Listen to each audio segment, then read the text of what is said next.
Hello students, today we are to discuss the multiple choice questions from the chapter Sexual Reproduction in Flowering Plants, and the exercise is number 1 from the NCERT extract, and these are the NCERT based questions. First of all, let us look at the question number 17. It says that which of the following statements is correct for the pollen tube? Option A, it shows chemotactic movement. Option B, it shows only tip growth. Option C, it is composed of 3 non-cellular zones. And option D, it shows radial cytoplasmic streaming. Now let us analyze all these options one by one. Option D, it shows radial cytoplasmic streaming, which is incorrect, wrong है ये. There is no cytoplasmic streaming movement in the pollen tube. The C, it is composed of 3 non-cellular zones. There are no non-cellular zones in the pollen tube. You all know. Option B, it shows only tip growth, which is also not true. Now let us look at option 1. It shows chemotactic movement, which is the correct option. You know, for example, if I make a rough diagram of stigma, this is the style and this is the ovary, and you know that the pollen grain fall on the stigma.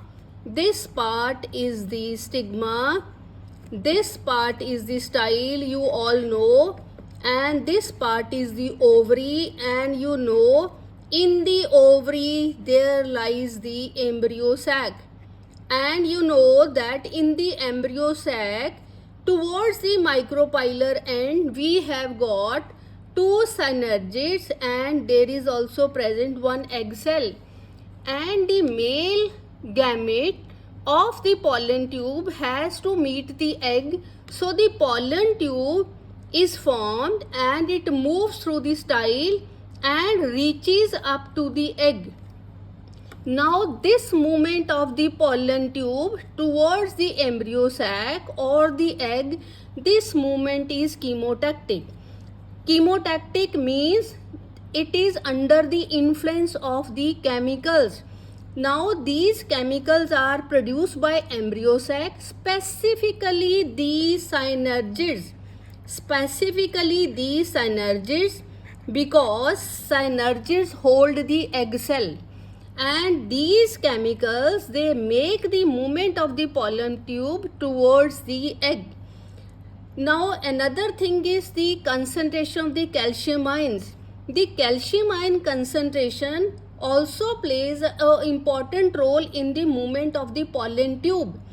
Now the concentration of all these chemicals including calcium is more towards the synergids or embryo sac or towards the micropylar end, and it makes the movement of the pollen tube towards the embryo sac or the egg. So this movement is the chemotactic movement, that it is a pure movement which is under the influence of the chemicals. Now coming to question number 22 from the NCERT extract. Now this question says the total number of meiotic divisions required to form 100 zygotes per 100 grains. जितने zygotes बनेंगे obvious है उतने ही grains बनेंगे. अब इसमें देखो कि क्या है कि जो जाइगोट है it is formed by the fusion of male and female gametes. इसका मतलब first of all we will have to say कि अगर आपने मेल गैमेट बनाने हैं और ऑप्शन क्या है कि you are to make 100 zygotes आपने बनाने हैं, तो पहले देखना पड़ेगा कि मेल गैमेट बनाने के लिए आपको कितनी मियोसिस चाहिए और फीमेल गैमेट बनाने के लिए कितनी चाहिए. एंड यू नो कि in order to make male gamete इसमें मेल गैमेट्स को हम क्या कहते हैं? Pollen grains. और आपको ये भी पता है कि जो आपके माइक्रोस्पोर मदर सेल्स होते हैं एंथर में, ये बेटा कैसे होते हैं? डिप्लॉयड होते हैं। और इनमें क्या होती है? मियोसिस। और जब इनमें मियोसिस होती है तो it results into the formation of 4 microspores. 4 microspore एक मियोटिक डिवीजन से बनते हैं। और हमें कितने चाहिए? हमें कितने चाहिए? 100। और 100 बनाने के लिए हमें क्या चाहिए? 100 बनाने हैं। एक हम मियोसिस करते हैं तो 4 बनते हैं। तो अब इसका मतलब आपको कितनी मियोटिक डिवीजन चाहिए? 25। 100 माइक्रोस्पोर्स और पॉलन ग्रेन्स बनाने के लिए हमें 25 मियोटिक डिवीजन चाहिए। तो ये हमने क्या किया? 100 मेल गैमेट्स बना लिए हैं from 25 meiotic divisions. Now let us look at the female gamete. कि फीमेल गैमेट है जो कैसे बनता है? बेटा इसके लिए जो मियोसिस होगी वो किस में होगी? मीगास्पोर मदर सेल में। किस में होगी? मीगास्पोर मदर सेल में। Megaspore mother cell is also diploid. But जब इसमें मियोसिस होती है तो बेटा 4 मीगास्पोर बनते हैं जो कि मियोसिस में बनते, ऑलवेज प्रोड्यूसेस 4। लेकिन यू ऑल नोस कि ये जो 4 हैं, 4 में से 3 डीजनरेट कर जाते हैं। इसलिए बचता क्या है? ओनली 1 मीगास्पोर। और हमें कितने बनाने हैं? 100। इसलिए 100 बनाने के लिए हमें 100 मियोटिक डिवीजन चाहिए। तो जमा कर लो दोनों को। किस किस को? 25 और 100 को जमा कर लो तो योर आंसर विल बी 125। तो आपका आंसर क्या आ जाएगा? 125। तो आपकी करेक्ट ऑप्शन कौन सी हो गई? C option is the correct option, क्योंकि इसमें आपको कितने चाहिए? अगर आप 100 आपको चाहिए टू मेक फीमेल गैमेट और 25 आपको चाहिए टू मेक मेल गैमेट। तो ये क्वेश्चन हो गया। Now coming to the next question, this is question number 23। अब इसमें क्या है? 23 में through which part of the embryo sac does the pollen tube enter the embryo sac? बेटा ये वैसे मैंने अभी ऊपर भी बनाया है, फिर मैं आपको बता देती हूँ कि जो पॉलन ट्यूब है, ये देखो, ये मैंने क्या बनाया है? फीमेल यानी कि गाइनोशियम, ओवरी, पिस्टिल, और पॉलन यहाँ पे है। इसमें क्या है? एम्ब्रियो सैक है। अब उन्होंने पूछा क्या है? That through which part of the embryo sac. ये मैंने जो बनाया है, this is the embryo sac. और एम्ब्रियो सैक क्या अंदर क्या स्ट्रक्चर है? जो तो माइक्रोपाइलर एंड है। माइक्रोपाइलर एंड में ये जो 2 बना रही हूँ मैं, ये सिनर्जिड्स हैं, ये मेरा एग है, और इधर मेरे एंटीपोडल हैं, बीच में पोलर न्यूक्लियस हैं। अब मैंने पहले भी बताया कि जो पॉलन ट्यूब है containing the male gamete is to meet the female gamete. Female gamete कहाँ है? बेटा सिनर्जिड्स में। तो बेटा one of the synergid degenerate, बाद में तो दोनों ही हो जाते हैं, डीजनरेट करता है टू मेक अ वे, रास्ता देने के लिए, make a way to the pollen tube. Pollen tube को रास्ता देने के लिए सिनर्जिड जो है वो डीजनरेट करता है। तो इसकी करेक्ट ऑप्शन क्या होगी? C option will be the correct option, वो मैंने हाईलाइट की हुई है। Now coming to the next question, this is question number 24। और क्वेश्चन नंबर 24 में क्या है? पढ़ो। How many meiotic divisions are required for the formation of 100 functional megaspores? और ये मैंने पहले ही बताया है कि मीगास्पोर्स कहाँ से बनेंगे? मीगास्पोर्स बनेंगे मीगास्पोर मदर सेल से। मीगास्पोर मदर सेल कैसा होता है? डिप्लॉयड होता है। इसमें क्या होती है? मियोसिस। जब मियोसिस होती तो इसमें क्या बनते हैं? 4 मीगास्पोर्स बनते हैं। 4 मीगास्पोर ये क्या होते हैं? 1n होते हैं। लेकिन बेटा आपको पता है 3 डिजनरेट कर जाते हैं, 3 डिजनरेट कर जाते हैं। सिर्फ एक फंक्शनल रह जाता है, और जो फंक्शनल होता है वो किस एंड पे होता है? चलाजल एंड वाला। चलाजल एंड वाला फंक्शनल रह जाता है। तो बाकी डिजनरेट, इसका मतलब क्या हुआ कि जब एक मीगास्पोर मदर सेल में मियोसिस होगी तो सिर्फ एक ही मीगास्पोर बनेगा, और हमने कितने बनाने? 100। इसका मतलब हमें कितनी मियोसिस चाहिए? हमें 100 मियोसिस चाहिए टू मेक 100 मीगास्पोर्स। क्योंकि ये ठीक है कि जब मियोसिस होती 4 बनते हैं, लेकिन अगर ये बेटा मीगास्पोर की बात है तो आपको पता है उसमें से कितने डिजनरेट कर जाते हैं? 3 डिजनरेट कर जाते हैं। इसलिए बेटा हमें 100 डिवीज़न चाहिए, क्योंकि 100 मियोटिक डिवीज़न्स होंगी तो ही बेटा आपके 100 मीगास्पोर जो हैं वो बनेंगे। Now coming to the question number 27. Question number 27 says pollen grains are non-green due to, किसकी वजह से पॉलन ग्रेन्स में ग्रीन कलर नहीं होता? आपने क्लोरोप्लास्ट वाला चैप्टर पढ़ा है, उसमें आपने देखा है कि क्लोरोप्लास्ट 3 टाइप के होते हैं। Those having green colour are chloroplast, having colour but other than green are chromoplast, and those which do not have any colour are leucoplast. तो first option is absence of plastids. Green इसलिए नहीं होते कि उसमें plastids नहीं होते हैं। Second option is degeneration of plastids, क्या प्लास्टिड डीजनरेट कर जाते हैं। Third option is the conversion of plastids into chromoplast, and the fourth option is attraction of vectors. First option is wrong, plastids होते हैं। Second, degeneration plastids की नहीं होती है, और डी ऑप्शन भी रॉन्ग है because there is no role of vectors in making the pollen grains non green.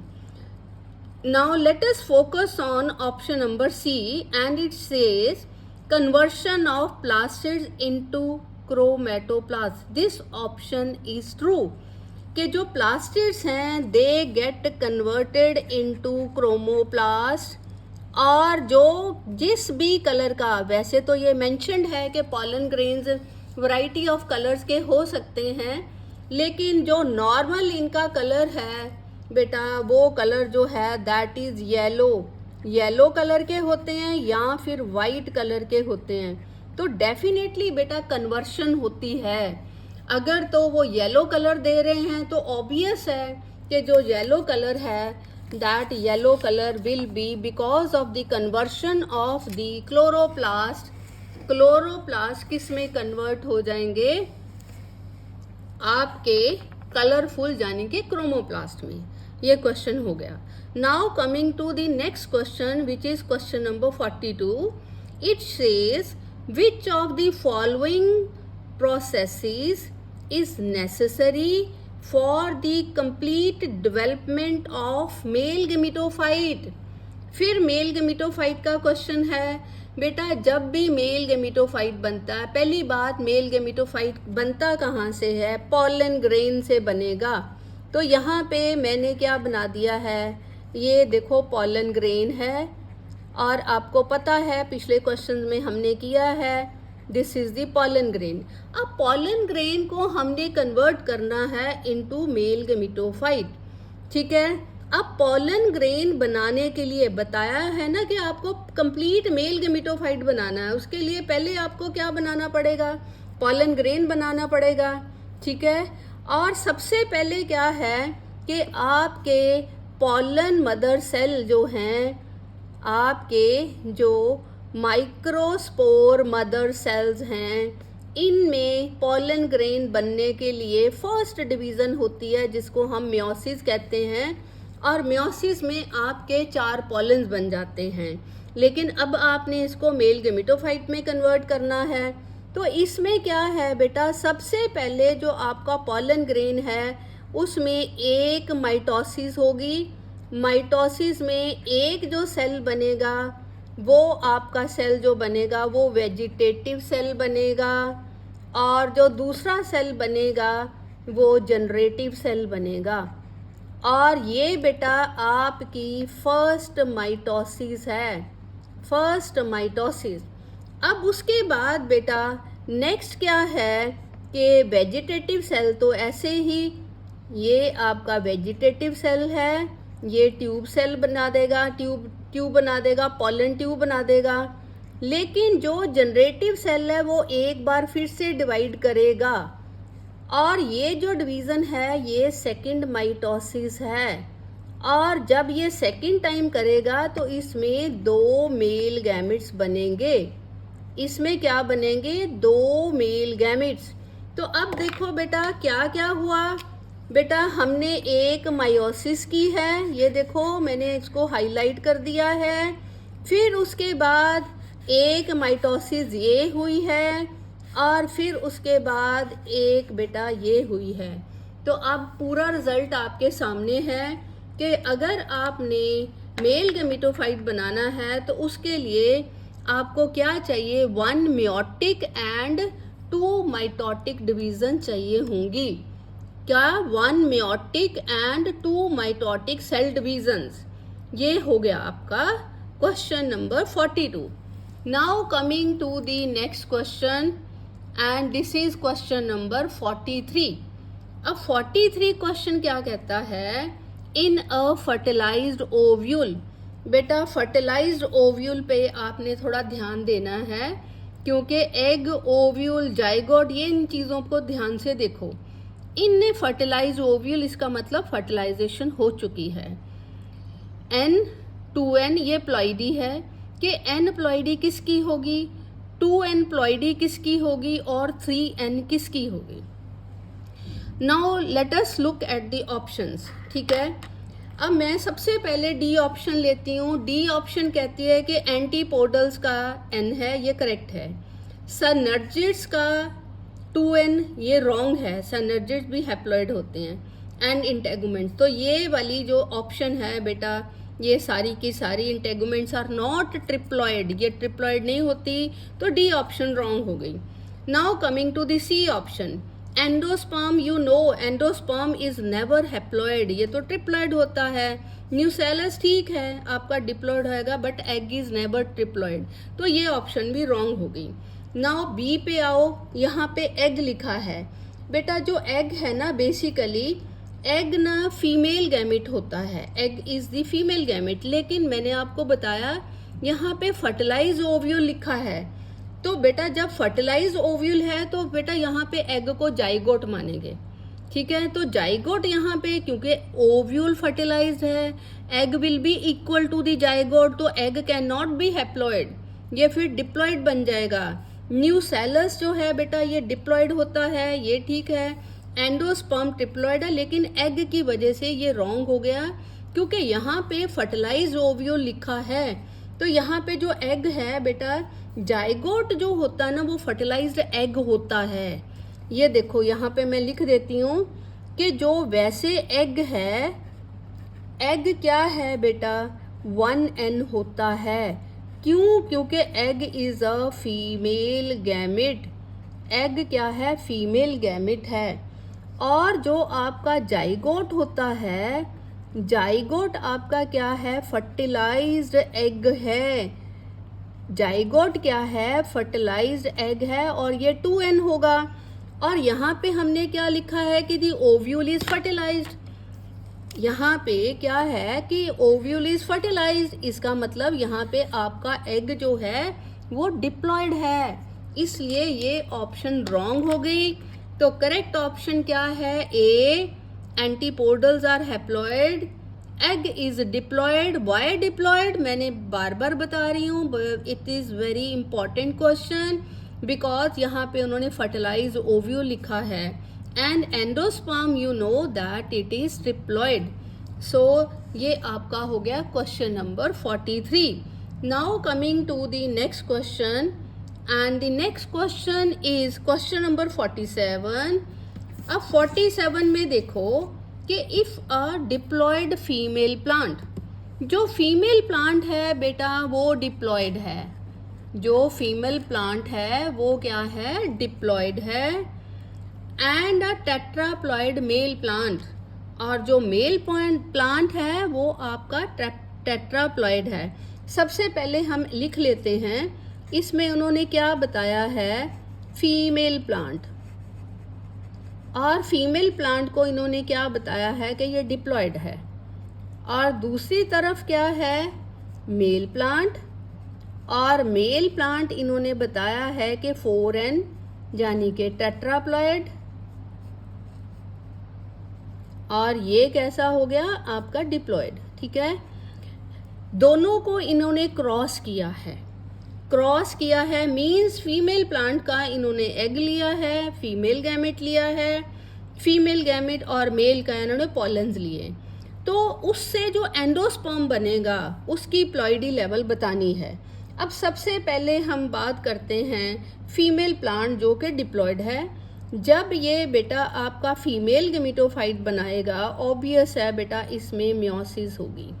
ये 2n है, इसलिए बेटा जो आपके फीमेल प्लांट में जो एम्ब्रियो सैक बनेगा, ये एंटीपोडल बन गए, ये मैंने पोलर न्यूक्लियाई बनाए, ये साइनर्जिड्स और एग.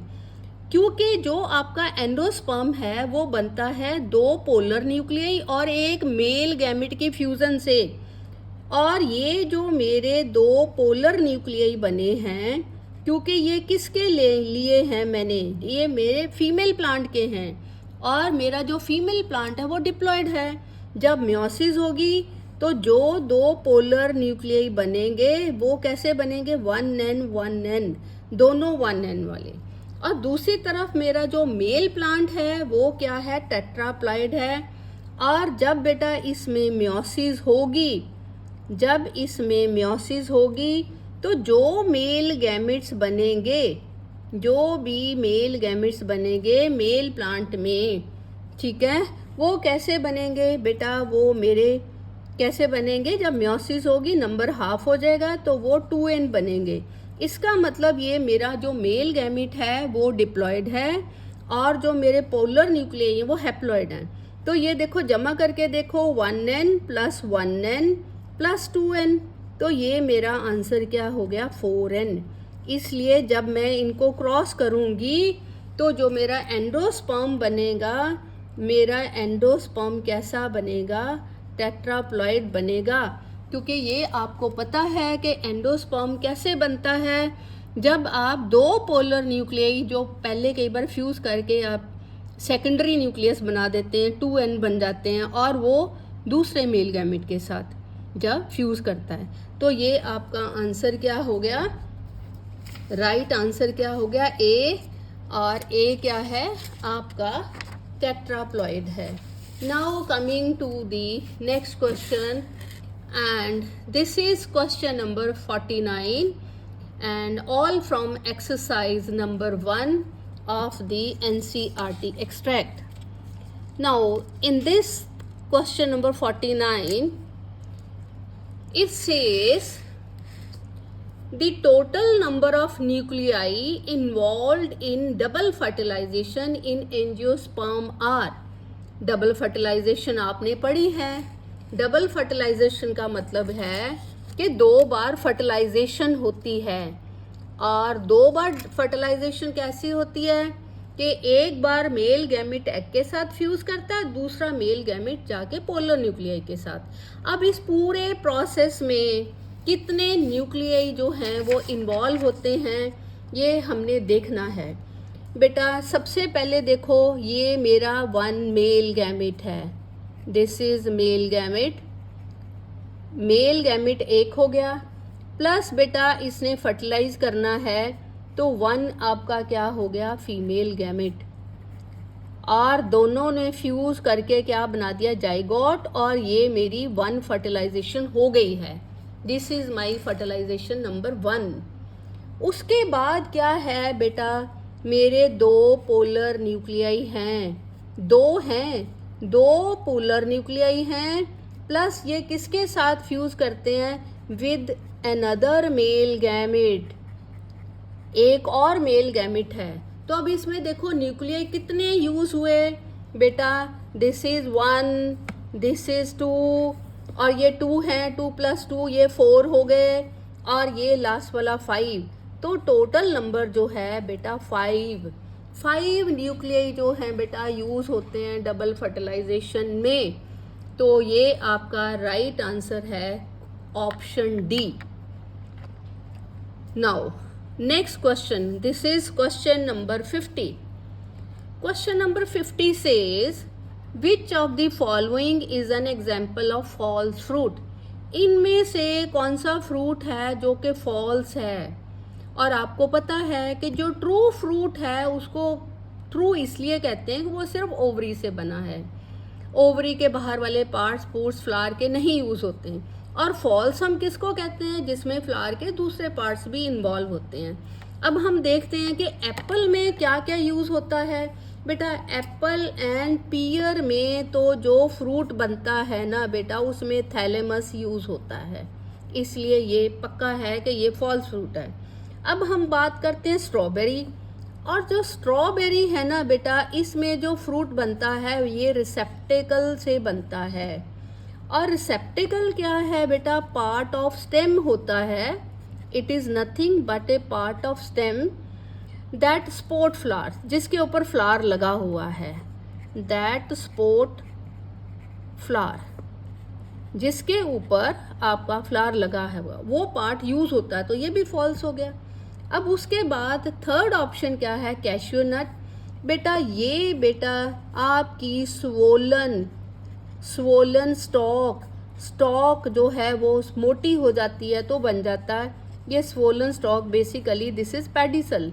तो आपने क्या देखा, इन तीनों में फ्रूट कहीं भी ओवरी से नहीं बन रहा, थैलेमस से बन रहा है, रिसेप्टेकल से बन रहा है, या फिर पेडिसल से बन रहा है। तो इसलिए राइट ऑप्शन क्या है, डी, यानी कि सारे के सारे जो फ्रूट्स हैं ये सारे ही फॉल्स फ्रूट्स हैं।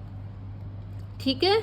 Now next question, this is question number 55, और ये क्वेश्चन है कि the endosperm found in angiospermic seed is different from that of gymnosperms in the sense that in the former. बेटा दोनों के एंडोस्पर्म इन्होंने कंपेयर किए हुए हैं, और किस किस के एंडोस्पर्म हैं बेटा, एक एंडोस्पर्म उन्होंने एंजियोस्पर्म्स का लिया हुआ है, और दूसरा जो है वो जिम्नोस्पर्म्स का लिया है। अब इसमें क्या है, it is form before fertilization. Former mean angiosperm में फर्टिलाइजेशन से पहले एंडोस्पर्म नहीं बनता है, तो ये रॉन्ग हो गया। ये तो आपने पूरे चैप्टर में पढ़ा है। फिर it is formed after fertilization. बेटा ये हमेशा होता है, एंडोस्पर्म तभी बनेगा अगर फर्टिलाइजेशन हो गई है, मेल और फीमेल गैमेट फ्यूज कर चुके हैं, उससे जाइगोट बनेगा, जाइगोट से एम्ब्रियो बनेगा। ज़रूरत फूड को एम्ब्रियो की है, एंडोस्पर्म में क्या है, फूड स्टोर्ड है, और अगर आपका जाइगोट ही नहीं बना तो क्या ज़रूरत है। तो इसलिए हमेशा it is formed after fertilization, जब फर्टिलाइजेशन हो जाती है। सी क्या है, it is cellular, while in the latter it is nuclear. ये रॉन्ग है। It is nutritive, while in the latter it is protective. Nutritive है लेकिन ये किसी में प्रोटेक्टिव, किसी में न्यूट्रिटिव ये नहीं है। अगर होगा तो न्यूट्रिटिव ही होगा। तो आपकी जो राइट ऑप्शन बनती है वो आपकी क्या बनती है, option B. In angiosperm endosperm is formed after fertilization, और आपको ये भी पता है कि एंजियोस्पर्म्स में जब फर्टिलाइजेशन हो जाती है, ये कब बनता है, आफ्टर फर्टिलाइजेशन। और ये भी पता है कि ये ट्रिप्लॉइड स्ट्रक्चर होता है। ट्रिप्लॉइड भी क्यों होता है, क्योंकि ये ज़्यादा सारा फूड स्टोर कर सके। और बेटा जिम्नोस्पर्म्स में क्या है, अगर बने तो ये बेटा बिफोर फर्टिलाइजेशन। जिम्नोस्पर्म्स में आपको पता नेकेड सीड्स होते हैं, है ना, तो अगर ये बने तो ये कब बनेगा, बिफोर फर्टिलाइजेशन, फर्टिलाइजेशन से पहले बनता है। तो ये आपकी ऑप्शन जो है बी इज द करेक्ट। ठीक है। Now coming to question number 56। Question number 56 है कि इन अ सीड ऑफ मेज, मेज क्या है आपको पता है, मोनोकॉट है, scutellum is considered as cotyledon because, पहला ऑप्शन है इट आपको पता है मेज का आपने बनाया होगा, मेज का ग्रेन का डायग्राम, ये स्कूटेलम जो है ये प्रोटेक्ट करती है, प्रोटेक्ट दी एम्ब्रियो। सेकंड है contains food for embryo. Third क्या है, it absorbs the food material and supplies them to the embryo. अब ये देखो यहाँ पे मैं छोटा सा डायग्राम बना के आपको बताती हूँ। ये मैंने मेज़ का डायग्राम बनाया है, ठीक है, और ये आपको पता है मेज़ के डायग्राम में ये जो पोर्शन है दिस इज़ दी एंडोस्पर्म, और ये जो मैंने शील्ड लाइक बनाया हुआ है दिस इज़ दी स्कूटेलम, ये भी आपको पता स्कूटेलम, और यहाँ पे बीच में आपका यहाँ क्या एम्ब्रियो है, ठीक है। अब उसमें ये बताया है ये बेटा इसको हम cotyledon, it is considered as cotyledon. बेटा कॉटिलिडन में एक्चुअली रिजर्व फूड मटेरियल होता है, लेकिन बेटा जो आपकी मेज़ का स्कूटेलम है ना वो करता क्या है कि ये देखो इसके पास में एंडोस्पर्म है, ये क्या करता है यहाँ से एंडोस्पर्म से फूड को एब्जॉर्ब करता है और किसको देता है, एम्ब्रियो को। ये देखो मैंने एरो डाल दी हैं, ये एंडोस्पर्म से फूड ले रहा है और ये किसको दे रहा है, एम्ब्रियो को, क्योंकि आपको पता है स्कूटेलम क्या होती है, scutellum is a rudimentary cotyledon, scutellum is a rudimentary एक ही कॉटिलिडन होती है मोनोकॉट्स में और वो भी रूडिमेंट्री होती है। तो इसलिए स्कूटेलम क्या करता है कि ये फूड एब्जॉर्ब करता है। कहाँ से एब्जॉर्ब कर रहा है, ये देखो मैंने बताया एंडोस्पर्म से लेके ये एम्ब्रियो है, यहाँ कोलियोपटाइल बनाओ, कोलियोराइजा बनाओ, इसको देता है। तो ये आपकी जो ऑप्शन है प्रोटेक्ट दी एम्ब्रियो, क्योंकि यहाँ पे उन्होंने लिखा है ना कि कॉटिलिडन का रोल है, तो इसमें जो ज़्यादा अप्रोप्रिएट जो है वो ये है कि इसका मेन रोल ये है कि ये एंडोस्पर्म से फूड लेके और ये जो ग्रोइंग एम्ब्रियो है ये उसको प्रोवाइड करेगा, ठीक है। Now coming to the next question and this is question number 59। Now the question number 59 says aleurone layer participate in. अब यहाँ पे फिर से मैं डायग्राम बनाऊंगी। ये देखो ये मैंने एक रफ सा डायग्राम बनाया है आपके मोनोकॉट सीड का। आपको पता है ये क्या मैंने बनाया है, endosperm, this is what is endosperm, और ये जो है दिस इज़ दी स्कूटेलम, और जो स्कूटेलम है इसके अंदर क्या है, एम्ब्रियो है, और इसके बाहर ये जो लेयर होती है दिस लेयर, इसको हम क्या कहते हैं, एलिरोन, और ये जो लेयर होती है ये प्रोटीन रिच लेयर होती है। अब इन्हों ये क्या है कि ये लेयर करती क्या है, प्रोटेक्ट दी डेलिकेट एम्ब्रियो, एम्ब्रियो तो यहाँ है इसलिए ये नहीं हो सकता, ठीक है। सेकंड क्या है, transfer of food to the cotyledon, cotyledons आपको पता है कि ये मोनोकॉट्स में होती, उनमें तो एक ही कॉटिलिडन होती, वो स्कूटेलम हमने बना दी हुई है। थर्ड क्या है, एंजाइम सिंथेसिस, यस, जो आपका एलिरोन है ये क्या करता है, एंजाइम बनाता है, एंजाइम सिंथेसाइज करता है, और जो इम्पॉर्टेंट एंजाइम ये सिंथेसाइज करता है वो है अल्फ़ा एमाइलेज। कौन सा, अल्फ़ा एमाइलेज। और आपको ये भी पता है कि अल्फ़ा एमाइलेज का एक्शन किसके ऊपर होता है, स्टार्च के। तो स्टार्च एक बहुत बड़ा मॉलिक्यूल है और ये इसको किस में तोड़ देता है, ग्लूकोज में, ठीक है। और जितना भी रिजर्व फूड मटेरियल होता किसके लिए होता है, ग्रोइंग सीड के लिए, कि जब सीड में से टाइनी बेबी प्लांट निकलेगा तो वो एकदम कैसे खाना बनाएगा, इसलिए जो सीड में रिजर्व फूड होता है वो उससे तब तक फूड ऑब्टेन करता है जब तक उसके अपने पत्ते वगैरह ना आ जाएं। लेकिन जो रिजर्व फूड मटेरियल है वो किस फॉर्म में होता है, बड़े मॉलिक्यूल्स की फॉर्म में, जैसे कि स्टार्च। अब टाइनी बेबी प्लांट स्टार्च को कैसे खाएगा, वो तो बहुत बड़ा मॉलिक्यूल है। इसलिए क्या होता है कि जो एंजाइम एलिरोन प्रोड्यूस करती है, जिसमें मेन जो एंजाइम है वो अल्फा एमाइलेज है, वो क्या करता है कि सीड में जो स्टोर्ड स्टार्च है वो उसको किस में कन्वर्ट कर देता है, इनटू ग्लूकोज। और जो ग्लूकोज है उसको प्लांट जो है न्यूट्रिएंट बना के, ग्लूकोज क्या है, न्यूट्रिएंट है for the tiny baby plant, वो इसको आसानी से ले सकता है। सो द करेक्ट ऑप्शन क्या है, enzyme synthesis. Now coming to the next question number 63. Question number 63 says, flowering plants have developed certain outbreeding devices to discourage self pollination.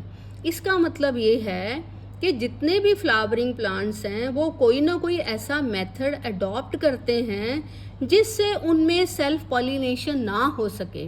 What is self pollination, ये भी आपको पता है, जब एक ही flower के पॉलन उसी फ्लावर की स्टिग्मा पे फॉल कर दें तो वो सेल्फ होगी, उससे वेरिएशंस नहीं आएंगी, उसमें चेंजेस नहीं आएंगे, तो वो इस प्रोसेस को अवॉइड करना चाहते हैं। तो इनकरेज क्या करना चाहते हैं कि उनमें क्रॉस पॉलिनेशन ही हो, ठीक है। अब उसके लिए वो कौन कौन से आउट ब्रीडिंग डिवाइसेस जो हैं वो फॉलो करते हैं। सबसे पहले डाइक्लाइनिंग। डाइक्लाइनिंग का मतलब है बेटा यूनिसेक्चुअलिटी। इसका मतलब है यूनिसेक्चुअलिटी, मतलब बेटा इसमें एक प्लांट पे मेल फ्लावर अलग लगेंगे और फीमेल अलग लगेंगे।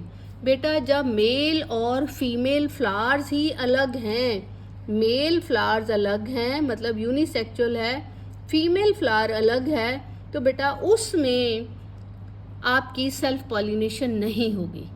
इसलिए या तो वो डाइक्लाइनी अडॉप्ट करेंगे कि यूनिसेक्सुअल फ्लावर बनाएंगे कि हमारे में तो क्रॉस पॉलिनेशन ही हो, ठीक है।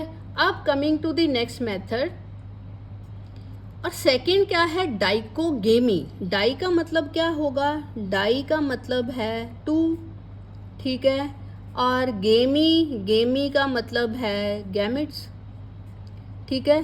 अब डाइकोगेमी का यहाँ पे मतलब क्या है कि मेल एंड फीमेल गैमेट्स, ये तो आपको पता है, male gametes are the pollens and the female gametes भी पता है आपको, ठीक है। Male and the female gametes mature at different times, mature at different times, वो अलग अलग टाइम पे मैच्योर होना पसंद करते हैं, क्योंकि अगर वो एक ही टाइम पे मैच्योर करेंगे तो उनमें तो सेल्फ पॉलिनेशन हो जाएगी, वो करना नहीं चाहते।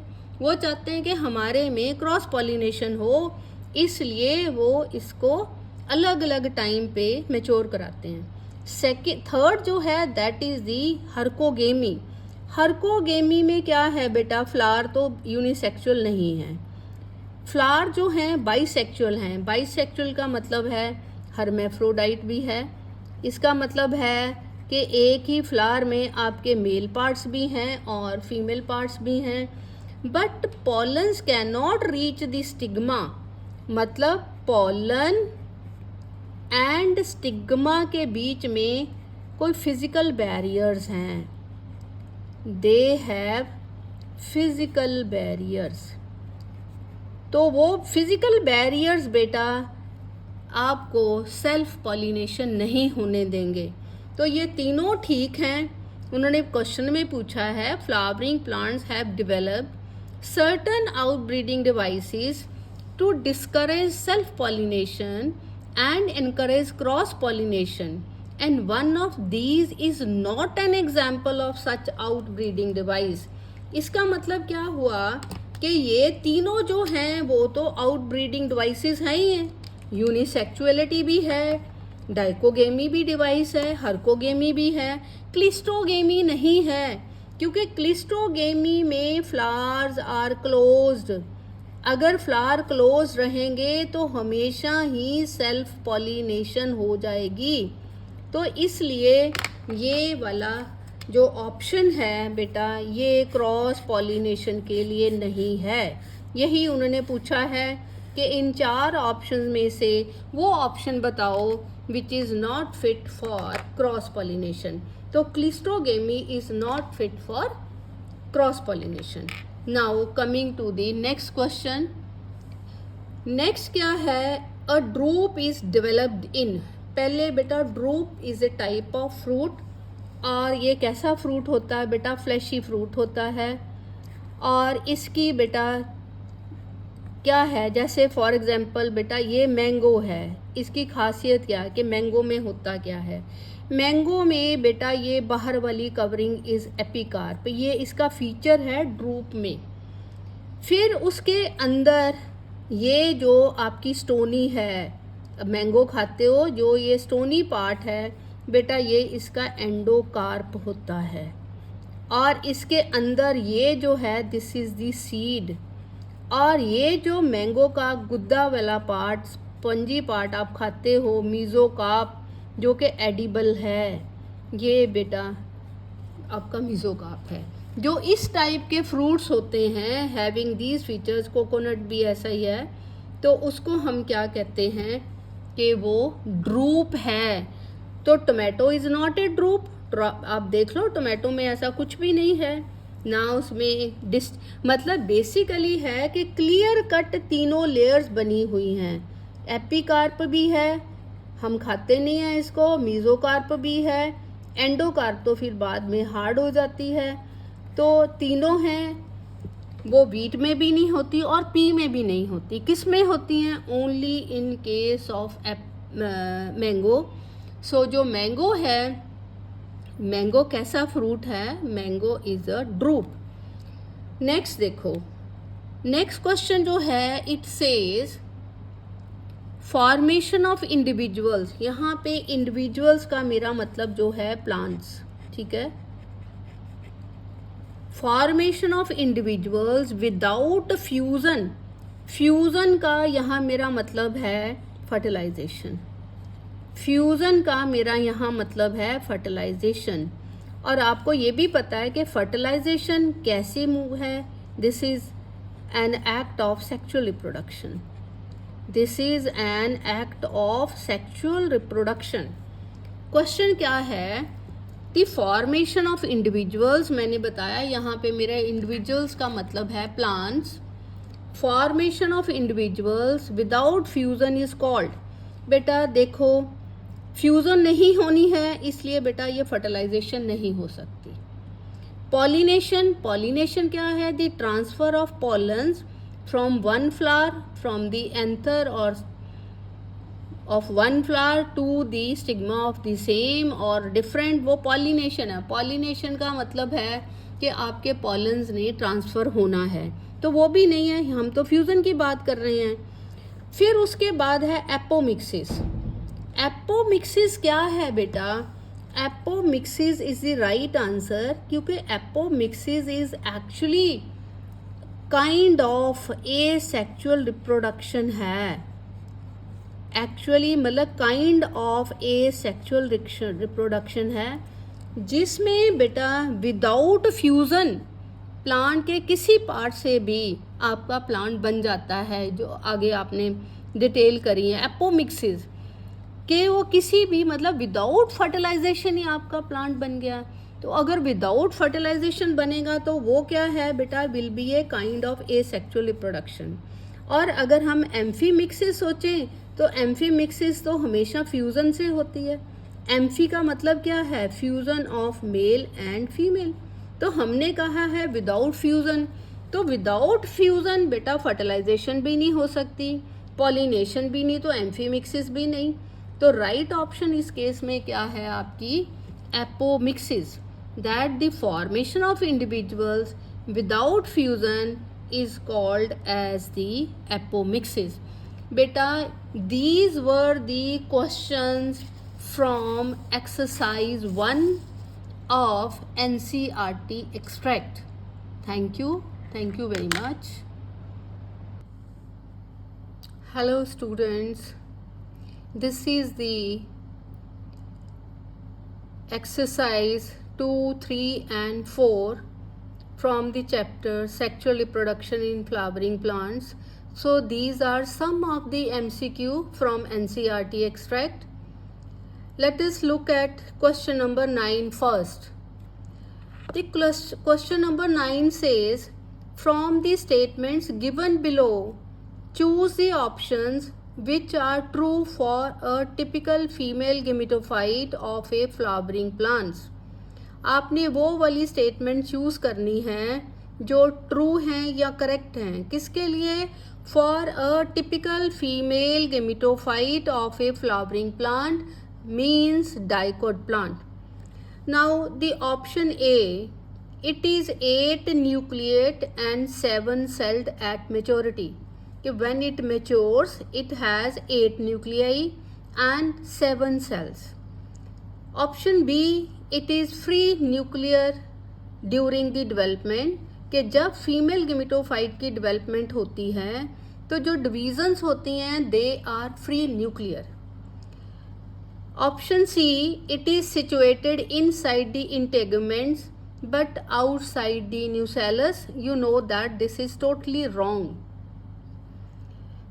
Option D, it has an egg apparatus situated at the chalazal end. This is also wrong because you know that the egg apparatus always lies at the micropylar end.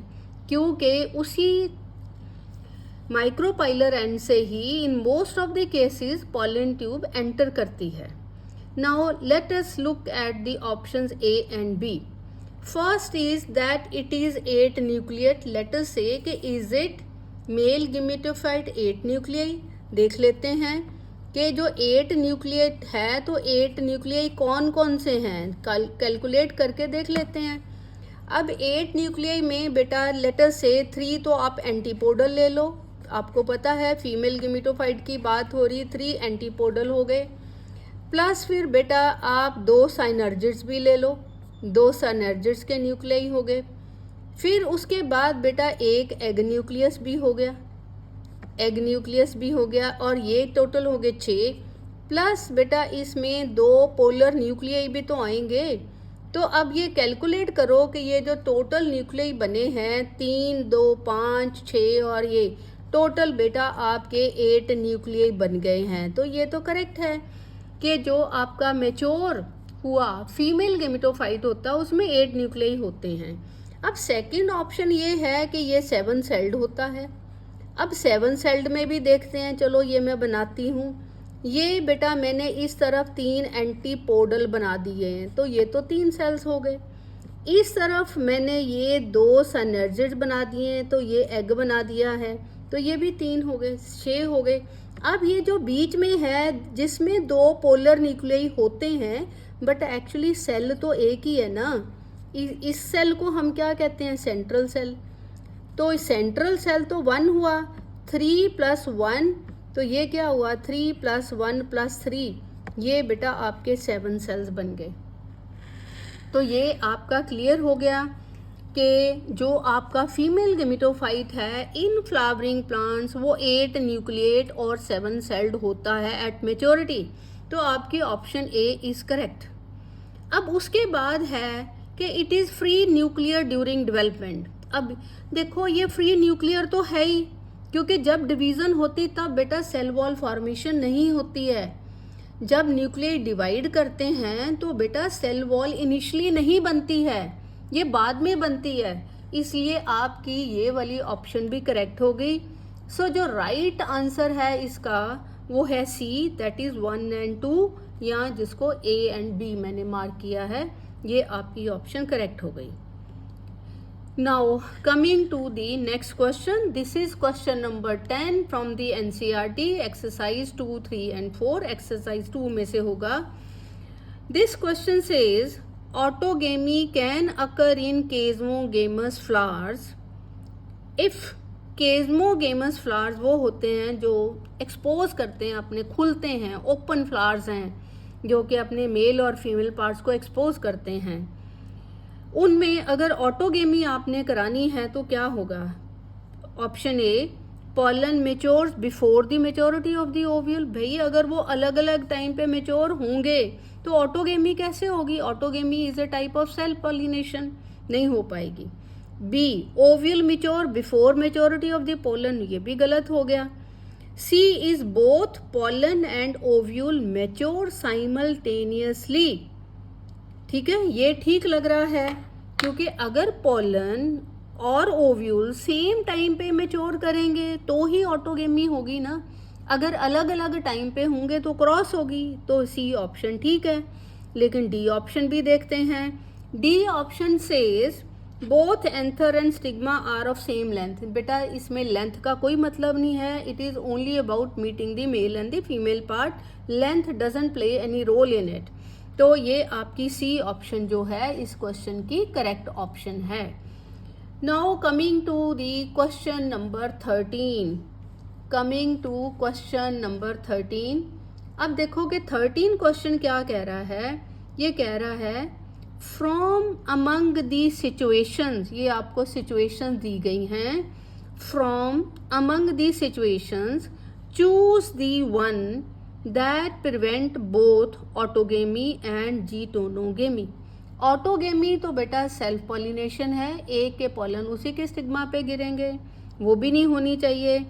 जीटिनोगेमी क्या है? ये आपको पता है कि प्लांट एक है, there is only one plant, लेकिन एक के पॉलन उसी प्लांट पे लगे हुए किसी दूसरे फ्लावर के स्टिग्मा पे गिरते हैं, लेकिन आपने इसको प्रिवेंट करना है। क्या क्या प्रिवेंट करना है? कि ऑटोगेमी भी ना हो, और सेकंड ऑप्शन क्या है कि आपकी जीटोनोगेमी भी नहीं होनी चाहिए।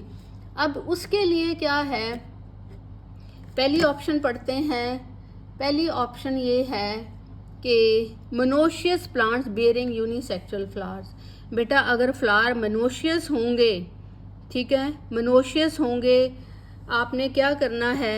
ऑटोगेमी प्रिवेंट करनी है। How can you prevent it? ठीक है, मोनोशियस हैं, इसका मतलब क्या है कि एक ही प्लांट है, उस पर मेल और फीमेल फ्लावर्स हैं, बाइसेक्सुअल भी हो सकते हैं।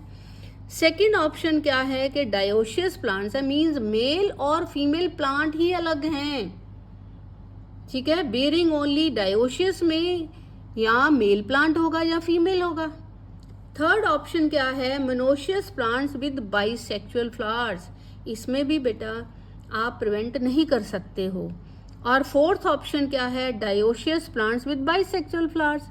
डायोशियस तो हैं लेकिन प्लांट अलग अलग हैं, लेकिन फ्लावर्स उन पे बाइसेक्सुअल हैं, तो आप प्रिवेंट नहीं कर सकते हो।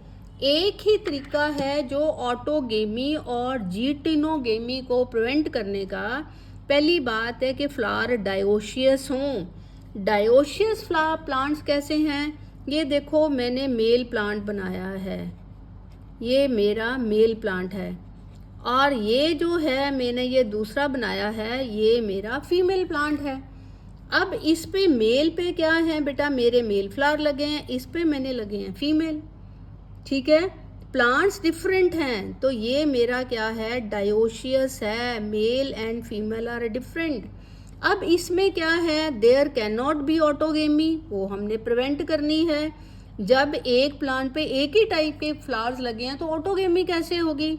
दूसरा है जीटोनोगेमी, मैंने बताया था उसमें भी प्लांट एक होता है, तो मैंने तो क्या लिखा? डायोशियस, मैंने 2 डिफरेंट प्लांट्स लिए हैं।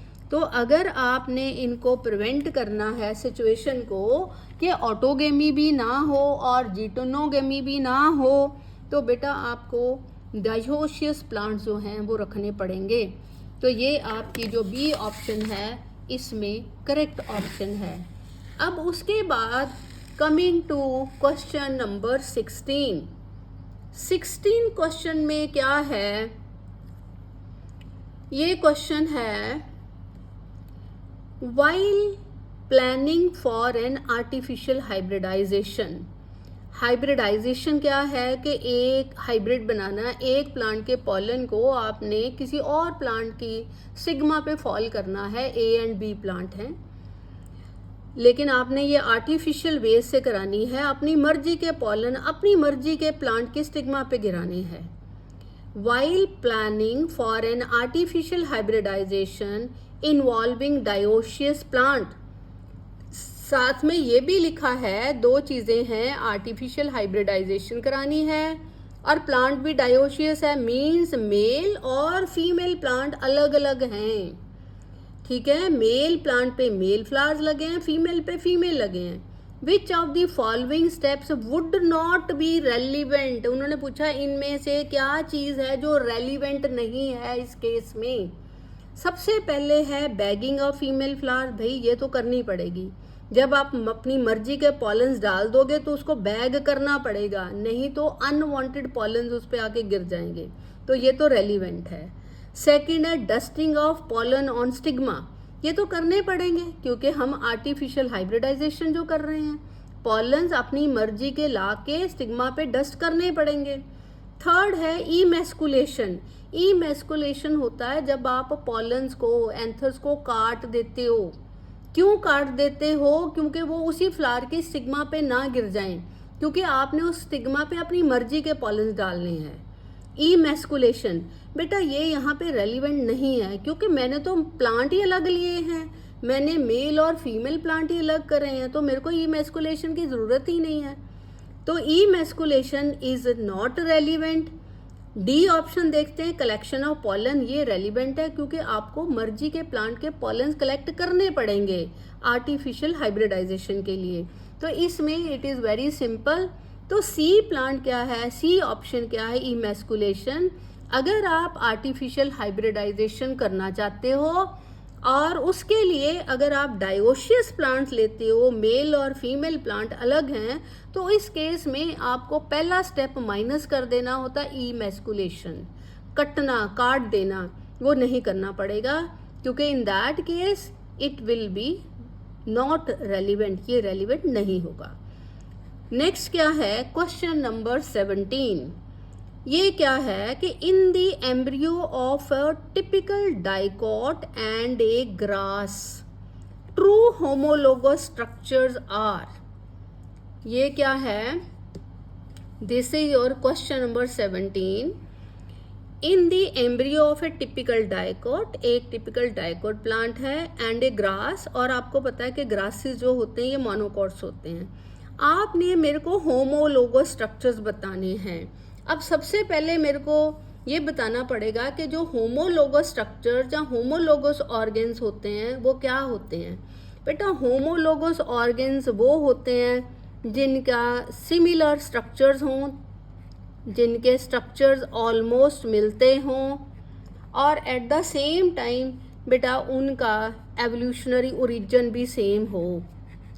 उनका एवोल्यूशनरी ओरिजिन मतलब उनका क्या है, ओरिजिन सेम चाहिए और स्ट्रक्चर सेम चाहिए, बट जो उनके फंक्शन है ना बेटा वो डिफरेंट चाहिए। जो उनके फंक्शन हो, फंक्शंस शुड बी, फंक्शंस जो हैं वो बेटा आपको डिफरेंट चाहिए। सिमिलर स्ट्रक्चर, एवोल्यूशनरी ओरिजिन भी सेम है, ये दोनों चीज़ें सेम हो, लेकिन फंक्शन जो हैं वो डिफरेंट हों। अब हमने ये देखना है कि इनमें से कौन से ऐसे हैं जिनके फंक्शंस डिफरेंट हैं लेकिन स्ट्रक्चर और ओरिजिन सेम है। सबसे पहले कोलियोराइजा की बात करते हैं, ये तो रूट से रिलेटेड है। Coleorhiza is a covering to cover the young root, coleoptile is covering to cover the young stem.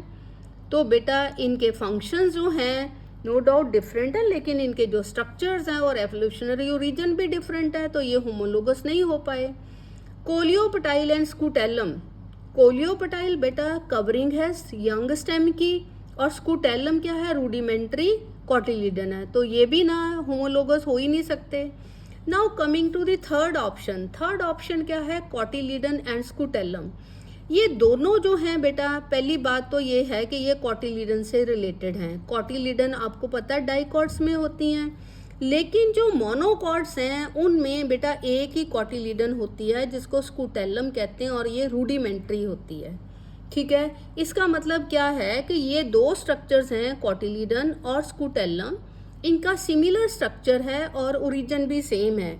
और अगर यहाँ पे मैं थोड़ा सा डायग्राम बना के आपको एक्सप्लेन करूँ तो ये it is something like this. अगर मैं ये मोनोकॉट सीड बनाऊँ तो ये आपको पता है ये एंडोस्पर्म है, पहले भी मैंने बताया है। इसके बाहर वाली लेयर एलिरोन लेयर होती है और फिर मैंने ये भी बताया कि this is the shield shape जो है, दिस इज़ स्कूटेलम और इसमें कोलियोबटाइल कोलियोराइजा होते हैं। अब इस केस में ये स्कूटेलम का क्या रोल है? कॉटिलीडन तो आपको पता चल गया, मैंने बताया कि होमोलोगस है। कॉटिलीडन्स होती क्या है? फूड स्टोर्ड होता है, जो यंग टाइनी बेबी प्लांट है उसको ये फूड वहाँ से प्रोवाइड करती हैं। स्कूटेलम जो है मोनोकॉट्स में, ये देखो जैसे मैंने बनाई है कि ये शीट शेप स्ट्रक्चर होता है।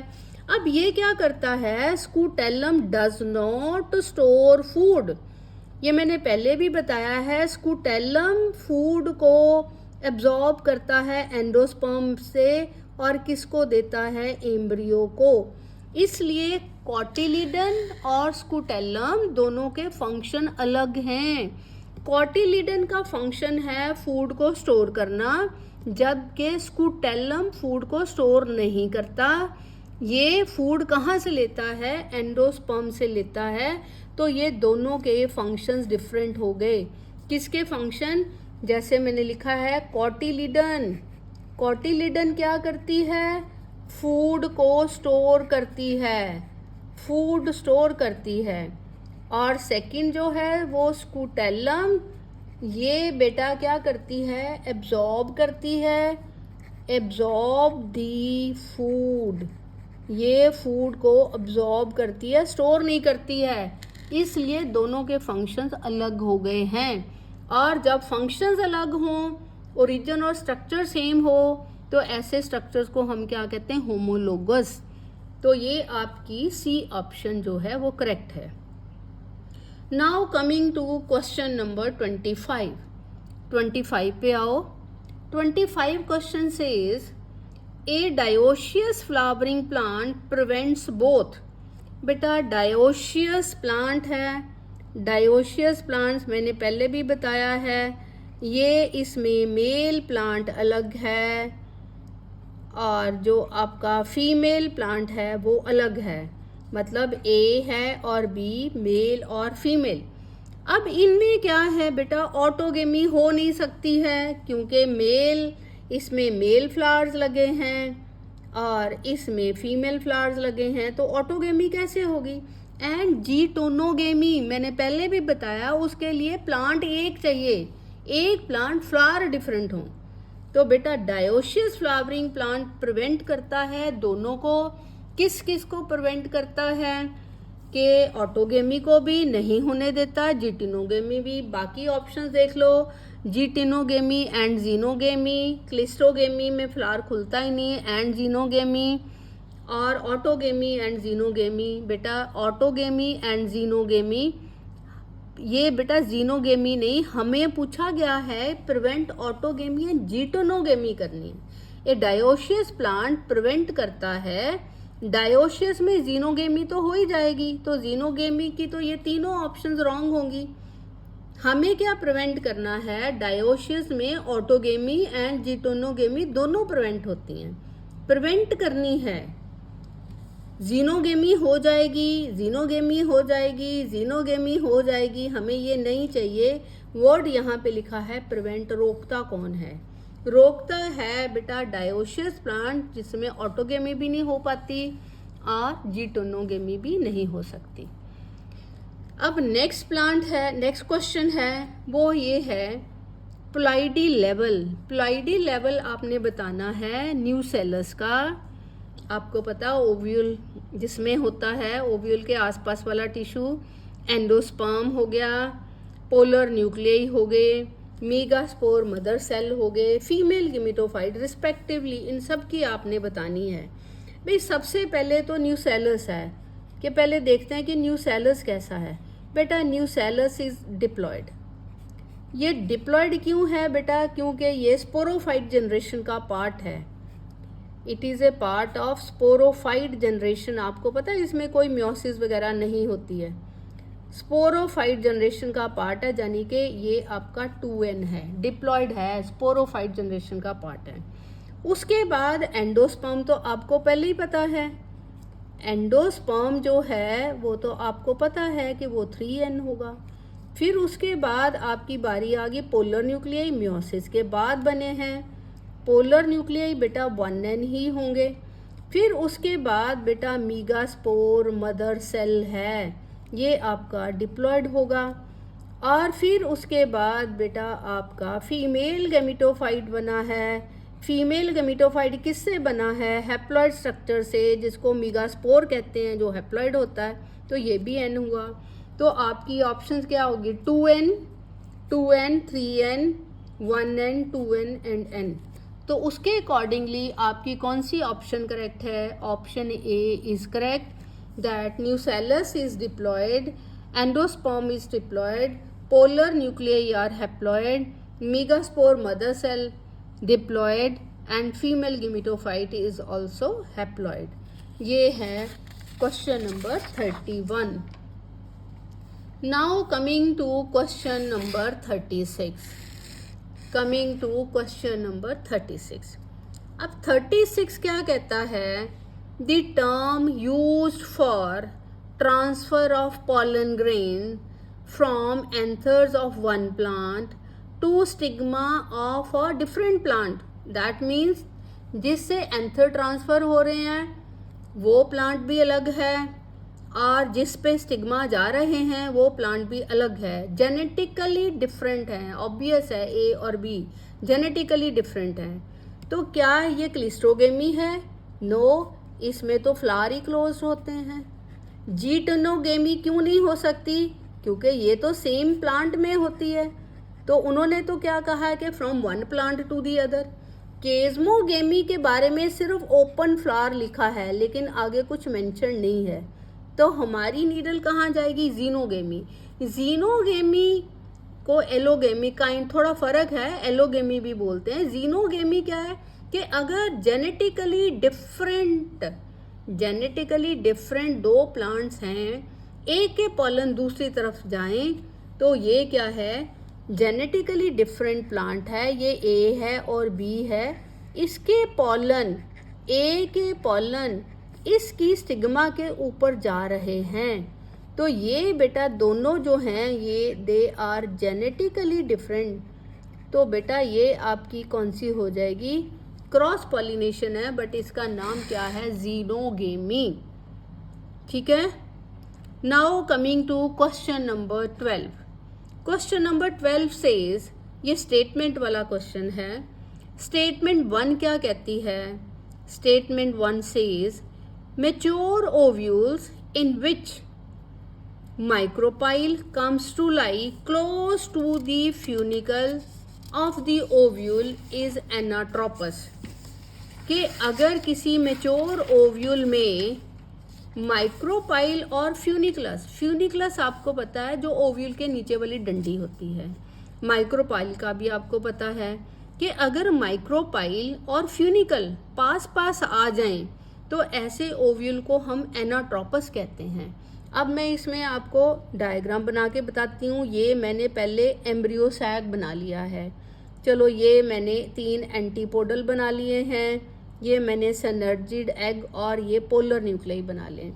अब इनके बाहर मैं क्या बनाऊंगी? ये मैं बना रही हूँ आपकी इंटेगुमेंट्स। ये मैंने एक इंटेगुमेंट बनाई है, ये जो बनाई है मैंने दूसरी इंटेगुमेंट बनाई है, और ये किसके साथ अटैच है? डंडी के साथ। और ये जो मैंने बनाई है दिस इज़ दी डंडी, जिसको मैंने फ्यूनिकल बोला है। अब इसमें उन्होंने क्या कहा है कि अगर डंडी, ये वाला जो एंड है ये बेटा माइक्रोपाइल है। क्या कहा है? माइक्रोपाइल और फ्यूनिकल अगर पास पास आ जाएं, जैसे मैंने इसमें बनाया है, माइक्रोपाइल ये है और ये फ्यूनिकल हैं, ये पास पास हैं, तो बेटा ऐसा ओव्यूल कैसा होता है? एनाट्रोपस। तो ऐसा ओव्यूल कौन सा होता है? एनाट्रोपस। ये मैंने इंटेगुमेंट्स बनाई हैं, ये मैंने एम्ब्रियो सैक बनाया है, और ये मैंने डंडी बनाई है। डंडी जो है बिल्कुल माइक्रोपाइल के साथ है, तो ये एनाट्रोपस है। ये करेक्ट हो गया। अब सेकंड ऑप्शन देखते हैं। When micropyle, chalaza and hilum lie in a straight line. अब ऐसे भी देख लेते हैं। अब ये मैं क्या बना रही हूँ? वंस अगेन मैंने एम्ब्रियो सैक बनाया है। अब ये मैंने जो एंड बनाया है, दिस इज माइक्रोपाइल, ठीक है, और ये पोलर न्यूक्लियाई हो गए, और इधर मैंने 3 बना दिए एंटीपोडल। अब इनके बाहर अब मैं ये क्या बना रही हूँ? इंटेगुमेंट्स बना रही हूँ। ये मैंने इंटेगुमेंट्स बना दिए हैं, ये इंटेगुमेंट्स हैं, और इनके नीचे ये क्या है? डंडी, जिसको हम कहते हैं फ्यूनिकल। ये फ्यूनिकल है। फ्यूनिकल जब ओव्यूल के साथ अटैच करती है, उस पार्ट को हम कहते हैं हाइलम। ये हाइलम है। और ये जिस एंड पे आपके एंटीपोडल होते हैं, वो एंड चिलाजा होता है, और ये वाला माइक्रोपाइल। अब इस केस में देखो, उन्होंने क्या पूछा है? माइक्रोपाइल, ठीक है, माइक्रोपाइल के बाद चिलाजा है, माइक्रोपाइल है, चिलाजा है, और फिर hilum. They all in one line, ये सभी 1 लाइन में हैं, एक लाइन में हैं। तो जो ऐसा वाला ओव्यूल होता है, उसको हम क्या कहते हैं? कि ऐसा ओव्यूल इज ऑर्थोट्रोपस टाइप। कैसा ओव्यूल है? Orthotropous type. इसलिए ये दोनों स्टेटमेंट्स करेक्ट हैं, क्योंकि एक में लिखा है कि अगर फ्यूनिकल और माइक्रोपाइल पास पास हों तो वो एनाट्रोपस होता है, वो भी मैंने बना के बता दिया।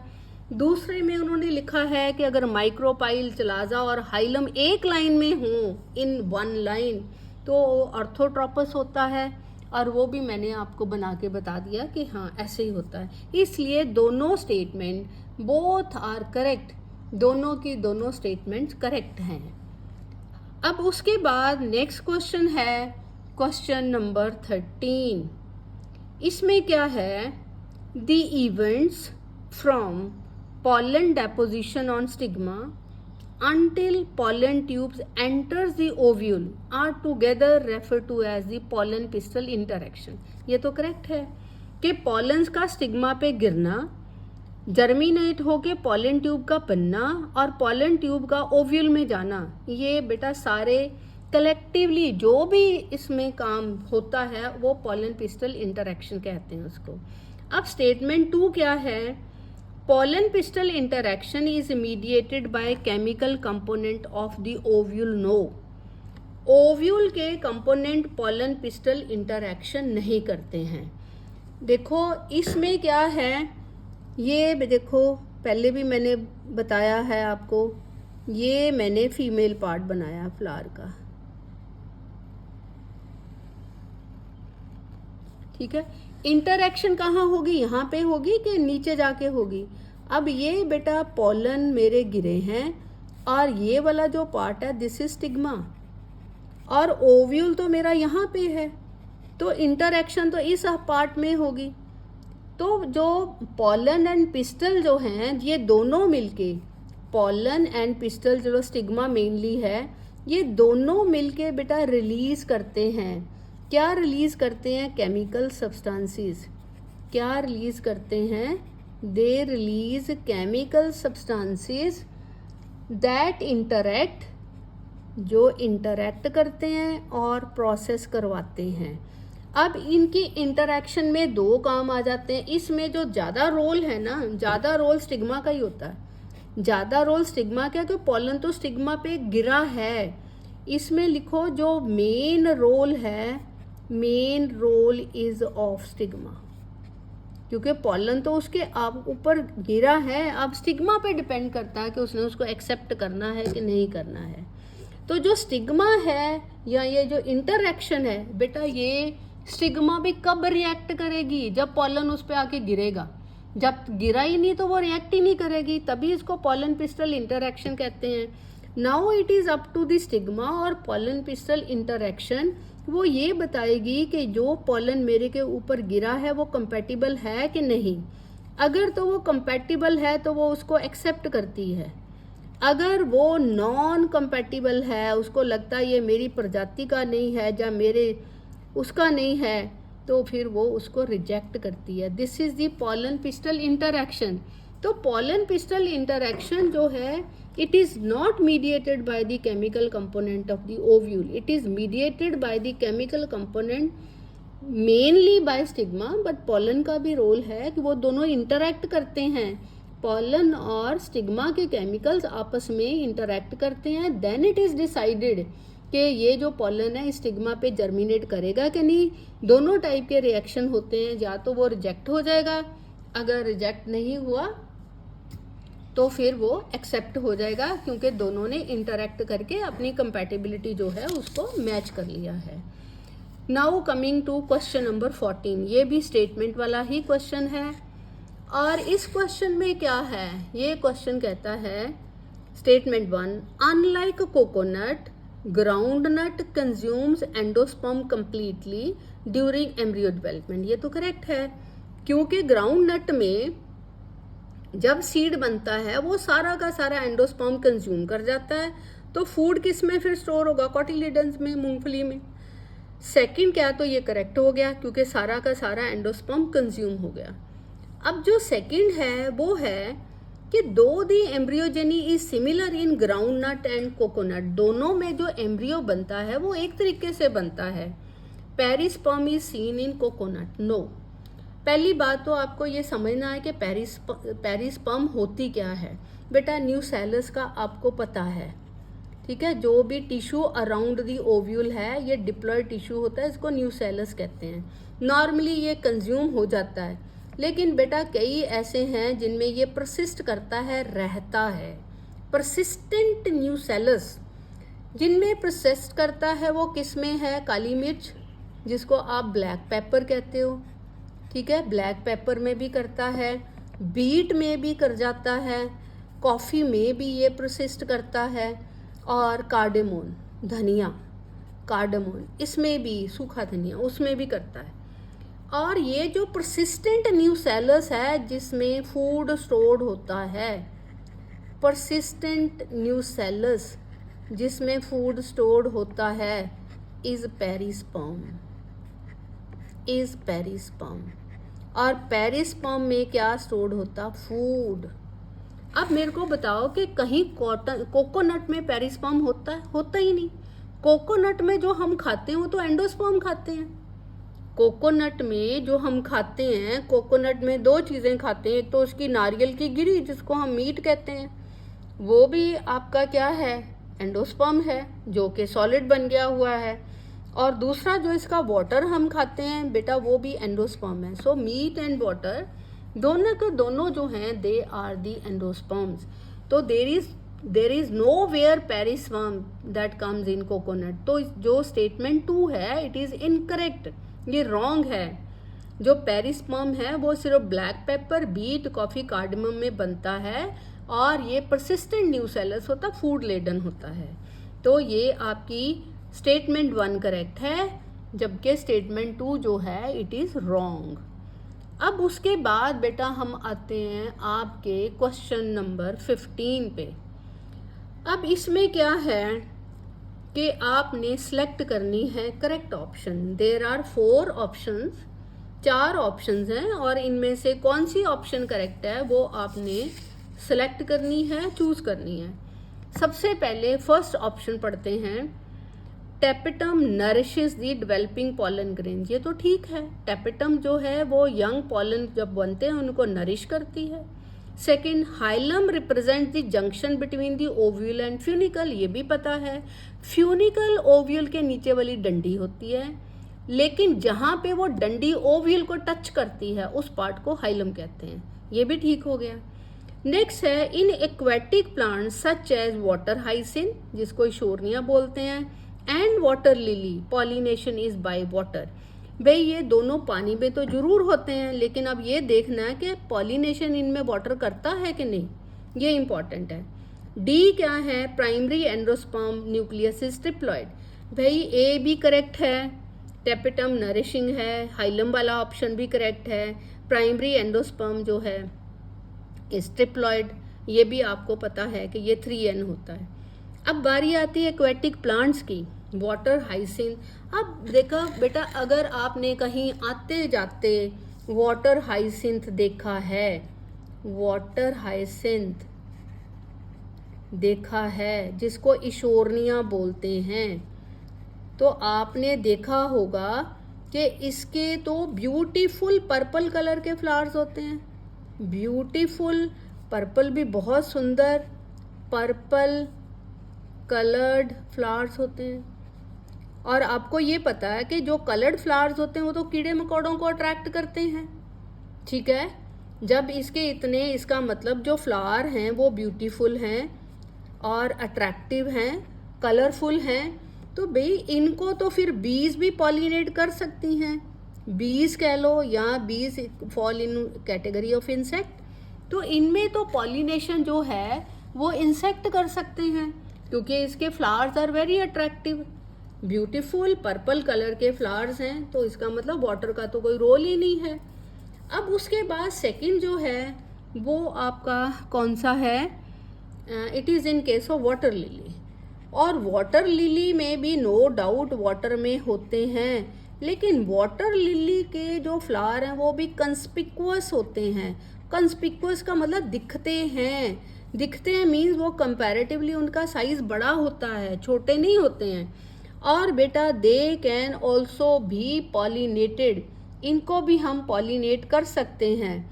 इनमें से भी पॉलिनेशन जो है वो इंसेक्ट्स कर सकते हैं, क्योंकि फ्लावर बड़े हैं।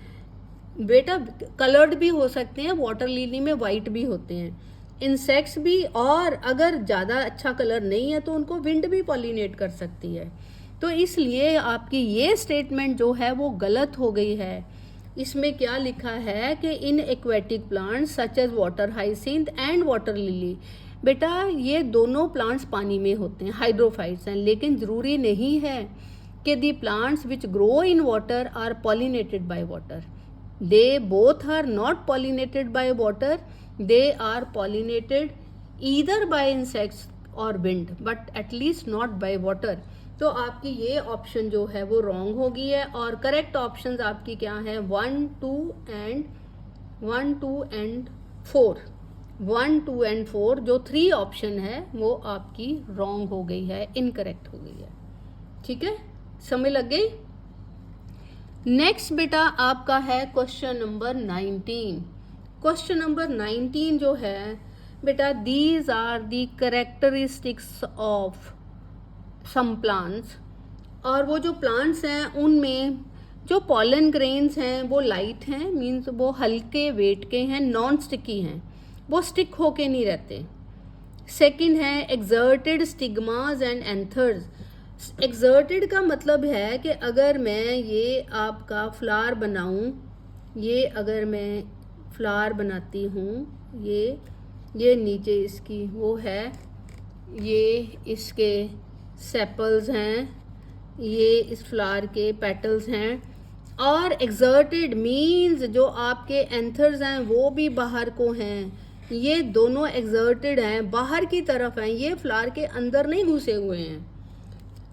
Large open feathery stigma, stigma भी जो बहुत बड़ा है, फेदरी है, बड़ा स्टिग्मा है।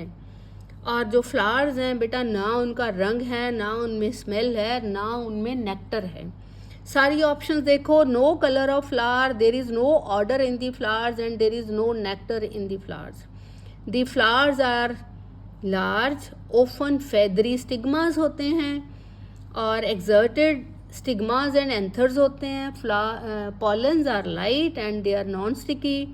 अब ये फीचर्स किस में होंगे बेटा, जूफिली में तो नॉट पॉसिबल, कीड़े मकोड़ों के लिए तो कलरफुल फ्लावर चाहिए, या उनमें स्मेल चाहिए, या नेक्टर चाहिए, ये नहीं हो सकता। एंटोमोफिली, एंटोमोफिली में क्या है, वंस अगेन कीड़े मकोड़े हैं, अट्रैक्शन चाहिए, वो इनमें नहीं है। हाइड्रोफिली में भी क्योंकि ये लिखा है लार्ज है फ्लावर, ये है, वो हाइड्रोफिलस नहीं होते हैं। तो एक ही ऑप्शन बचती है, दैट इज एनिमोफिली, क्योंकि उन्होंने ये भी बताया ना कि stigma and anther are exserted, वो फ्लावर से बाहर निकलते हैं ताकि हवा आए और उनके पॉलन्स को उड़ा के ले जाए। तो इन सब के लिए जो आपकी एनिमोफिली ऑप्शन है, ये ऑप्शन जो है वो करेक्ट हो जाएगी। ठीक है, अब coming to question number 16। Question number 16 क्या कहता है, which of the following statements are incorrect. आपने मेरे को इनकरेक्ट स्टेटमेंट्स बतानी है। फर्स्ट क्या है, endosperm formation starts prior to first division of zygote. Zygote बन चुका है, फर्स्ट डिवीजन ऑफ जाइगोट है, दैट मीन्स जाइगोट बन गया है, अभी डिवाइड नहीं किया है, ये ठीक है। सेकंड है, angiospermic endosperm is mostly triploid. Yes, क्योंकि वो डबल फर्टिलाइजेशन से बनता है, आपने पहले भी देखा है। और जो जिम्नोस्पर्म्स होते हैं बेटा, उनका ये हैप्लॉइड होता है, ये पहले भी हो गया क्योंकि उनका 1n होता है, क्योंकि आपके जो जिम्नोस्पर्म्स हैं उनमें डबल फर्टिलाइजेशन नहीं होती है। थर्ड क्या है, coconut has both liquid nuclear and cellular endosperm. Yes, मैंने अभी बताया कि जो सेलुलर एंडोस्पर्म है वो उसकी गिरी है नारियल की जो हम खाते हैं, और जो लिक्विड पार्ट है वो नारियल पानी है जो हम पीते हैं। Question number option 4, milky water of green tender coconut is liquid female gametophyte. No, it is not liquid female gametophyte, ये तो लिक्विड एंडोस्पर्म है, लिक्विड न्यूक्लियर फॉर्म है। तो ये आपकी जो फोर्थ क्वेश्चन है कि कोकोनट में जो मिल्की वाटर आप पीते हो वो फीमेल गेमिटोफाइट होता। नो, वो फीमेल गेमिटोफाइट नहीं होता। जो लिक्विड न्यूक्लियर है जो हम पीते हैं वो एंडोस्पर्म होता है, it is not female gametophyte. इसलिए जो आपकी फोर्थ ऑप्शन है वो आपकी रॉन्ग होगी, बाकी की सारी ऑप्शन जो हैं वो करेक्ट हैं।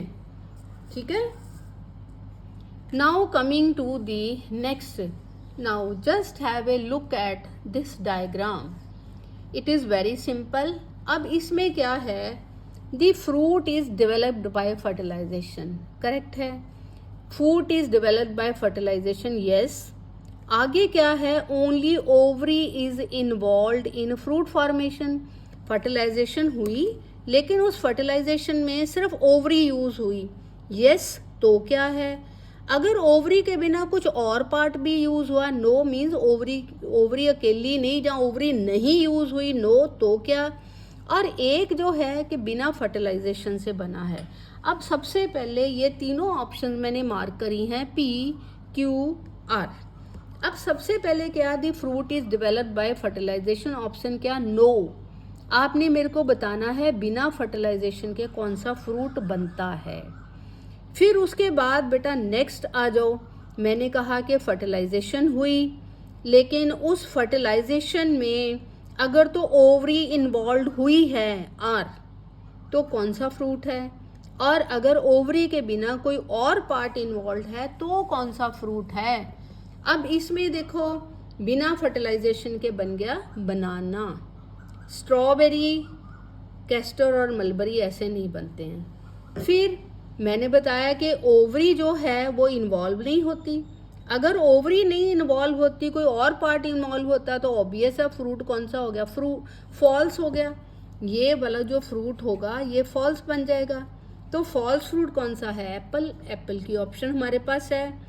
फिर है कि फ्रूट सिर्फ ओवरी से ही बनता है, इसका मतलब ये फ्रूट जो है वो ट्रू है, और ट्रू की ऑप्शन कौन सी आ गई, मैंगो। तो ये बेटा आपकी बी ऑप्शन जो है वो करेक्ट हो जाएगी, जिसमें बनाना जो है बिना फर्टिलाइजेशन के बनता है। एप्पल में फर्टिलाइजेशन तो होती है लेकिन ओवरी के बिना और पार्ट इन्वॉल्व हो जाते हैं, तो क्यू एप्पल बन गया। और तीसरे में क्या है कि बेटा आपकी फर्टिलाइजेशन होती है लेकिन उसमें सिर्फ ओवरी ही इन्वॉल्व होती है, तो उसमें जो आपका फ्रूट बना वो मैंगो बन गया। तो ये आपकी जो बी ऑप्शन है, this is the correct option. अब बेटा ये एक दो क्वेश्चन देखो। इन दिस बेटा let us first look at this question number 4। There are 2 diagrams given in this question.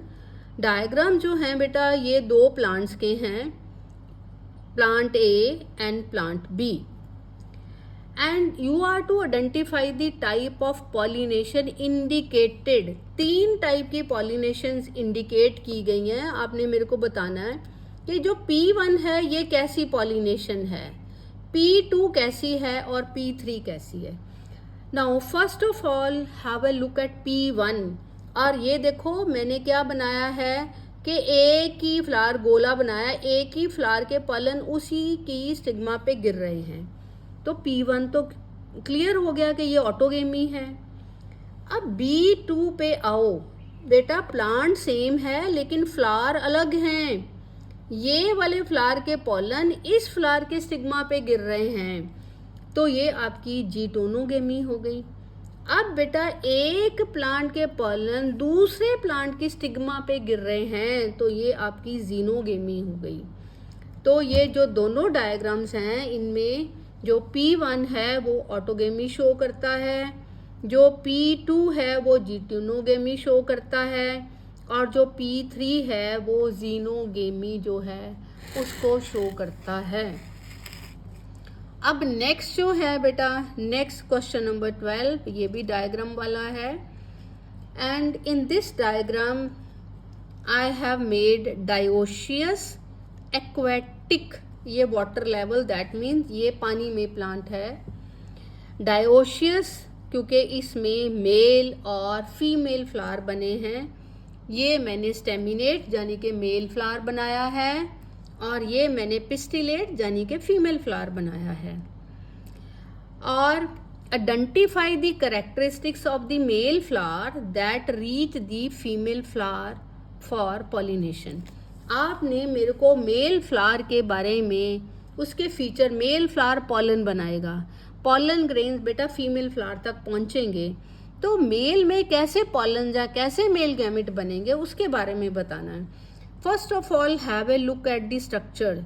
ये जो डायग्राम है वेलिस्नेरिया का है, ये मैंने स्टेमिनेट फ्लावर बनाया है, ये वाटर लेवल है, ये पानी के नीचे होता है। ये मैंने स्टेमिनेट फ्लावर्स बनाए हैं जिसमें से पॉलन ग्रेन्स ये देखो ऊपर जा रहे हैं, मैंने दिखाए हैं कि जब उसमें वो मैच्योर हो जाते हैं तो ऊपर चले जाते हैं। अब ये मैंने फीमेल फ्लावर बनाया है, ये देखो अनकॉइल करके पानी की सरफेस पे पहुंच चुका है, और ये मेरा पिस्टिलेट फ्लावर है यानी कि फीमेल फ्लावर है। अब आपने मेरे को ये बताना है कि जो साइज ऑफ द फ्लावर है, मेल के बारे में बताना है। उन्होंने बताया है कि जो मेल फ्लावर है उसमें कैसे फीचर्स होंगे जो ये चीज़ें शो करेंगे। पहले उन्होंने बताया है कि जो मेल फ्लावर हैं उनका साइज या पॉलन्स का साइज वो छोटा होगा, ये तो ठीक है। Colour of the flower brightly coloured, बेटा ब्राइटली, ये पॉलिनेशन तो पानी में हो रही है तो फ्लावर तो ब्राइटली कलर्ड चाहिए ही नहीं, ये तो रॉन्ग हो गया। थर्ड है light weight and non sticky. चलो लाइट वेट होंगे, ठीक है, नॉन स्टिकी भी ठीक है, लेकिन पानी में है, कुछ एक्स्ट्रा कवरिंग भी चाहिए, तो ये हम उसमें डाल लेते हैं क्वेश्चन मार्क, ये ठीक नहीं लगता। अब उसके बाद बेटा हम सेकंड ऑप्शन पे चले गए। सेकंड ऑप्शन में बताया है कि size of the flower large. बेटा अगर लार्ज होगा तो पानी में डूब जाएगा, ये तो यहीं पे गलत हो गया। फ्लावर कलरलेस है, ये ठीक है। लार्ज एंड स्टिकी क्या है बेटा, characteristics of the features of the pollen grain large and non sticky, light weight and non sticky, फिर कुछ हद तक ठीक है, लेकिन ये कलरलेस वाली ऑप्शन रॉन्ग होगी। अब सी ऑप्शन पे जाते हैं। सी ऑप्शन में क्या है, फ्लावर स्मॉल है, ठीक है, छोटे फ्लावर चाहिए। वाइट भी ठीक है क्योंकि हमें कलर नहीं चाहिए, क्योंकि पॉलिनेशन तो पानी कर रहा है। और उसके बाद है स्मॉल, पॉलन ग्रेन्स कैसे हैं, small, covered with mucilage. Yes, पानी में है, म्यूसिलेज उनको कवर करती है ताकि उनको कोई नुकसान ना हो, तो ये ऑप्शन ठीक है। चौथी भी देख लेते हैं, लार्ज, ये ऑप्शन मैंने पहले भी बताया था गलत है। कलरलेस ठीक है, नॉन स्टिकी है, ये भी ठीक है, बट बेटा नॉन स्टिकी के साथ साथ ये small covered with mucilage is the right option. ठीक है, स्टिकी हमने क्यों करने हैं, स्टिकी तो हमने ज़रूरत ही नहीं है। नॉन स्टिकी तो तब हमें चाहिए जब हमने विंड से पॉलिनेशन करनी है। नॉन स्टिकी विंड पॉलिनेशन के लिए है, इसलिए ये रॉन्ग हो गया। अगर ये देखें स्टिकी तो जो फ्लावर पॉलिनेट होते हैं इंसेक्ट से, बटरफ्लाई से, उनको चाहिए। ये ऑप्शन भी रॉन्ग, ये भी और ये भी रॉन्ग। अब बचा का बेटा स्मॉल जो पॉलन है, जब मेल फ्लावर जो पॉलन्स बनाते हैं वो कैसे बनाते हैं, छोटे बनाते हैं ताकि वो ऐसे लाइट वेट होने की वजह से सरफेस पे जा सकें। अगर वो लार्ज होंगे, वेट ज़्यादा हो जाएगा तो वो पानी की सरफेस पे जा ही नहीं पाएंगे पॉलन्स, इसलिए स्मॉल ठीक है। वाइट क्योंकि कलर का कोई रोल नहीं है। और उसके बाद स्मॉल कवर्ड विद म्यूसिलेज इसलिए कवर करती है so that no damage is done to the pollen grains. तो इसकी कौन सी ऑप्शन ठीक है, C option. So these were some of the important and doubt questions which are usually asked by the questions from chapter 1, that is sexual reproduction in flowering plants. Thank you so much.